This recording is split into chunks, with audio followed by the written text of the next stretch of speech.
Last ఎపిసోడ్లో చంద్రవంశం ఎలా start అయిందో చెప్పుకున్నాం. అలాగే బుధుడు ఇలా ఇంట్రెస్టింగ్ స్టోరీ, వారి తర్వాత పురూరవ, నహుష, యయాతి చరిత్రలను చెప్పుకున్నాం కదా. యయాతి నుంచే యదు, పురు వంశాలు వచ్చాయి. యయాతి తర్వాత పూరువు పాలించాడు. అతను చంద్రవంశాన్ని బాగా విస్తరించాడు. మహాభారతంలో మనకు తెలిసి కురువంశానికి మూలం ఈ పూరువు వంశమే. ఆ వంశంలో జన్మించిన గ్రేట్ కింగ్స్ దుష్యంత, భరత. వీరే నేరుగా మనల్ని మహాభారతంలోకి తీసుకువెళ్లే చక్రవర్తులు. ఈ ఎపిసోడ్లో ఆ హిస్టరీ గురించి తెలుసుకుందాం. యయాతి తర్వాత అతని సామ్రాజ్యానికి పూరువు వారసుడయ్యాడు. యయాతి కుమారుల్లో చిన్నవాడు పూరువు. పురు చక్రవర్తిగా అతను ప్రఖ్యాతి చెందాడు. ఈ పురు చక్రవర్తి చంద్రవంశాన్ని విస్తరించాడు. పురు చక్రవర్తి సమయంలోనే సూర్యవంశం వెలిగిపోతోంది. అందువల్ల చంద్రవంశ చక్రవర్తులు తమ సామ్రాజ్యాలను విస్తరించుకునే పనిలోనే ఉన్నారు. అలా పురు చక్రవర్తి తర్వాత 11 మంది చక్రవర్తులు పాలించారు. పురు చక్రవర్తి తర్వాత తరంలో 11వ చక్రవర్తి పేరు అంతిసార. అతనికి 3 కుమారులు. వారి పేర్లు సుమతి, ధ్రువ, అప్రతిరథ. వీరిలో 3వ కుమారుడైన అప్రతిరథ కుమారుడే కణ్వ మహర్షి. అలా ఆ వంశం వారంతా మహర్షులయ్యారు. ఇక అంతిసార మొదటి కుమారుడు సుమతి చక్రవర్తి అయ్యాడు. అతని కుమారుడు రైభ్య. ఈ రైభ్య కుమారుడే గ్రేట్ కింగ్ దుష్యంత. భరతఖండ చరిత్రకు దుష్యంత, శకుంతల చరిత్ర చాలా ముఖ్యమైన ఆధారం. పురు చక్రవర్తి తర్వాత 14వ చక్రవర్తి దుష్యంత. మహాభారతంలో మనకు తెలిసిన కురు సామ్రాజ్యానికి పునాది వేసింది ఇతనే. దుష్యంతుడు, కణ్వ మహర్షి వరుసకు బంధువులు. అందుకే దుష్యంతుడు వేటకు వెళ్ళినప్పుడు సేద తీరేందుకు కణ్వ మహర్షి ఆశ్రమానికి వెళ్ళాడు. అక్కడ అతనికి అత్యంత సౌందర్య రాశి అయిన శకుంతల కనిపించింది. శకుంతల భరతఖండ చరిత్రలో ముఖ్యమైన పాత్ర. ఇక్కడి నుంచే చరిత్ర మారింది.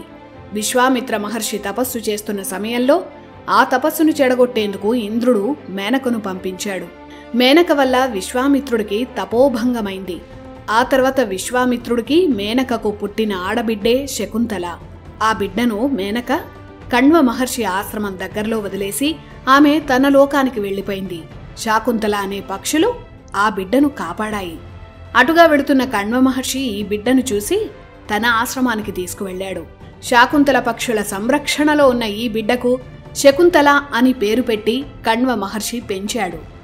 దుష్యంతుడు అరణ్యానికి వెళ్ళినప్పుడు కణ్వ మహర్షి ఆశ్రమానికి వచ్చాడు. అక్కడే శకుంతలను చూసి ప్రేమించాడు.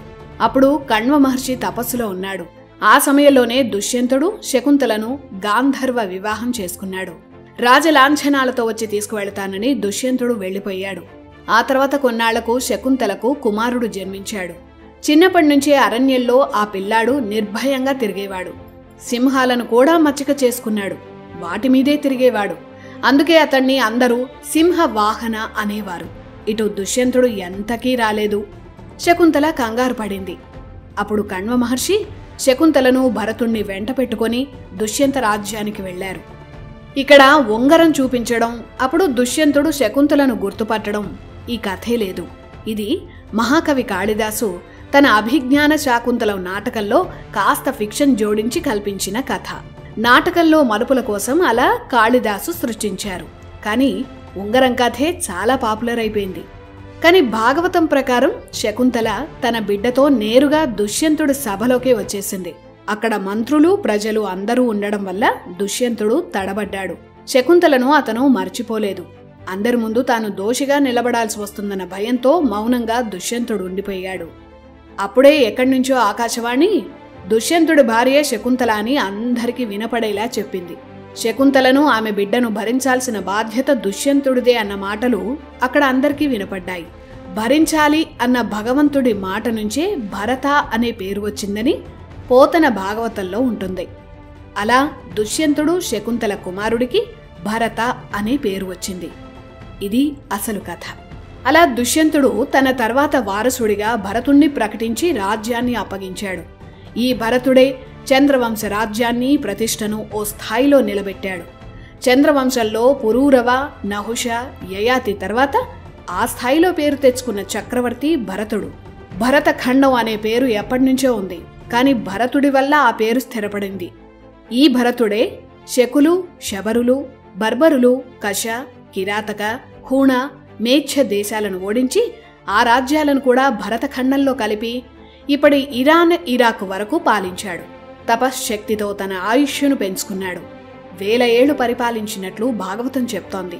కలియుగం ఆయుర్దాయాన్ని మిగిలిన యుగాల వయస్సులతో పోల్చకూడదు. భరతుడికి సునందతో పాటు మరో 2 భార్యలు. వారు విదర్భ రాజు కుమార్తెలు.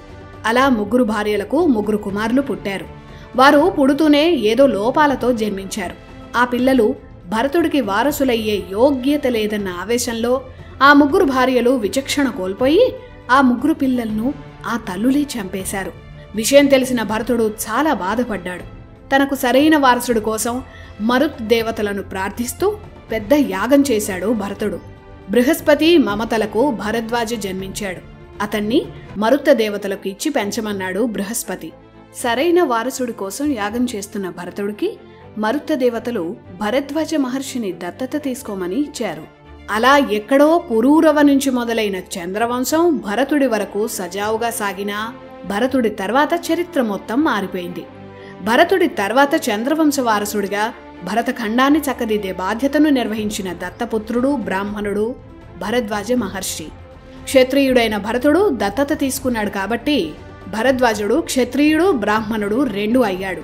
అందుకే భరద్వాజ తర్వాత చంద్రవంశంలో క్షత్రియులు, మహర్షులు 2 ఉంటారు.